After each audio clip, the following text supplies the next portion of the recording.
Part 3 of the story of The Thing. Listen, if you folks has got to go get you a drink, you got to go to the bathroom, I suggest you go now, or take your tablet or your phone with you. You don't want to miss this. The Thing Part 3. As I walk inside the house, just as I shut the door, the cries from that thing subsides.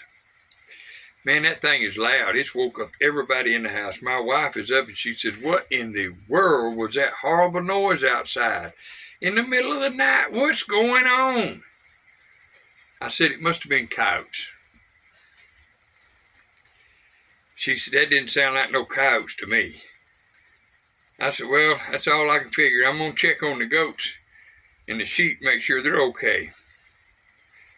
And she said, "Well, it don't sound like coyotes." I said, "Well, I did some yelling to chase away the coyotes. That could have been what it was. And go on back to bed. Everything will be okay." So she goes back and lays down. And I sat up. All night long I sat up. And I watched out the window at that turkey laying out there. Well, the next morning, I still haven't slept. And the turkey's still there. So I go out to get it. Like I said, it's not in season. I don't want that thing around my house. I don't want any trouble from the game wardens, especially with the story I got to tell. So I throw him onto the four-wheeler and I drive off up into the woods and I put him in a big brush pile up there. And then I ride home again. Nothing more happened for 6 or 7 months, and then one night, and I remember this one very well, it was a full moon, really foggy. My daddy used to tell us stories, and he'd say it was on a dark and a stormy night. Well, this wasn't a dark and a stormy night. This was a dark and a foggy night. But I decided to call some coyotes because they'd been howling, and I didn't want them getting into my sheep. It's better to go ahead and take care of things before it gets bad. Well, I went up there and I set up a calling stand at the base of this big tree that had fell over. It had a big root ball behind it, lots of dirt and roots on it. So I used that for my backstop behind me so that nothing could come in from behind me and run in and bite me, or nobody might shoot me, if they're thinking they heard something. Anyway, whatever. Now, I started to call. I put on the little rabbit call and I let him scream for about 2 minutes. And then I noticed a coyote coming in, skirting the edge on me and coming around. But there was something else coming. I figured maybe it's a pair of them. One's coming one way, one the other, to try to catch my scent. The coyote is almost into range when he spooks and runs for the hills. I mean, it looked like you turned him inside out. And he was just gone. He got out of there. Well, the wind's in my face, so I know I didn't spook him. But I turned the collar off for a few minutes and sat there and rested. Then I used a deer fawn cries. Man, out of nowhere, I hear a scream, that horrible, nightmarish scream that I've heard before.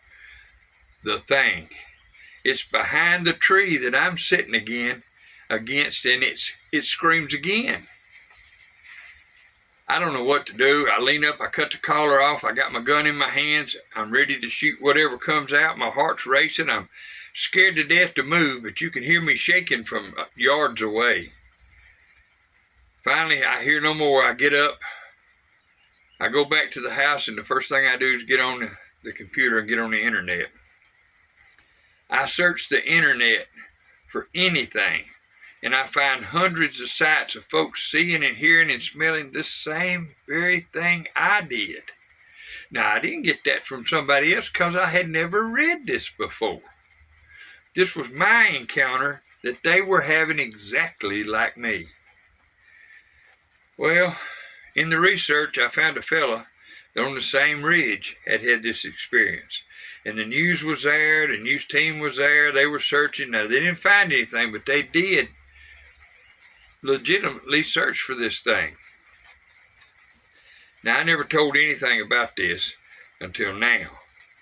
And I have I wouldn't have never told anything about it at all. But then I got to thinking, since I looked it up and so many other people seen it, and I'm gonna write it. Well, anyway, last week I woke up feeling that feeling again. Somebody's watching me. There's a presence in here. Something. So I get up and go to the kitchen to get a drink of water. I sit there in the chair for a minute before returning back to bed. And then I go back, I flip the cover, and cold chills run through me.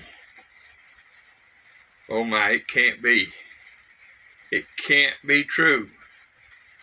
There laying in my bed beside my sleeping wife is the flashlight that thing stole from me a year ago.